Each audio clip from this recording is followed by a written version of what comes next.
We are turning now to our other top story tonight. Sheriff Donny Youngblood holding a live press briefing this morning to talk about two recent shootings involving two of his sheriff deputies in a climate where he says law enforcement is facing more attacks. But we do want to warn our viewers tonight. Some of the footage that you are about to see may be hard to watch for some viewers. 23 ABC's Kristin Vartan reports. The Kern County Sheriff's Office held a presser this morning to discuss two recent shootings involving sheriff deputies.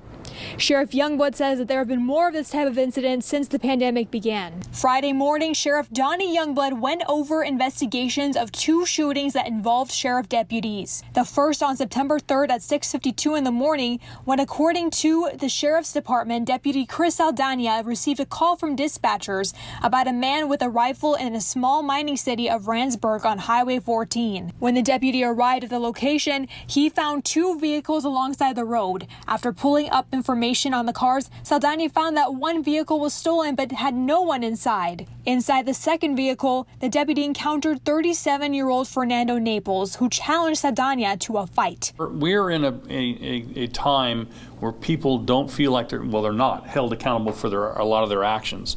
And when you don't hold people accountable, they tend to push that envelope further and further. Youngblood says Saldana moved away from Naples. The suspect then went back to the vehicle, pulled out a shotgun, and pointed it at the deputy. That's when sheriff officials say Deputy Saldana fired his gun, but Naples did not stand down.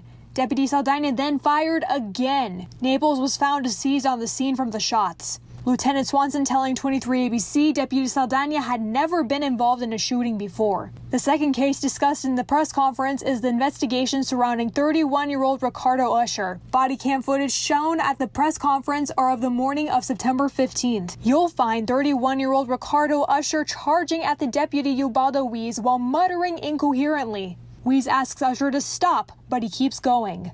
Youngblood says Weiss tried to wait for backup before approaching the two suspects with a stolen vehicle that he was investigating on Moneta, but acted with a fire shot to the unexpected attack from Usher, a third party. Charged with PC-69, which is interfering with the peace officer in the performance of their duties. KCSO doesn't believe the stolen vehicle and the suspect are related. The incident is not Weiss's first officer-involved shooting. He had another a couple years ago. When you come running at an officer at 1:30 in the morning in that type of situation, whether you have a mental health issue, whether you're under the influence of drugs and or alcohol, makes me no difference. What I do know is you're going to attempt to hurt me, and that's what's important. Whether Usher was under the influence has yet to be concluded from the toxicology report. He is currently recovering in the hospital. When you pull the trigger in this business, in this profession, a lot of things are going to happen. None of them are good. We all know that.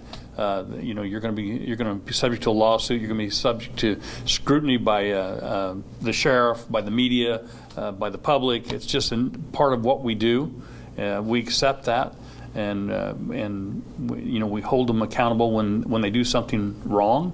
And in this particular case, we haven't gotten to that point yet. But right now, I can't see that I would have done anything differently. Swanson told 23 ABC that both investigations are pending review by the Critical Incidents Review Board.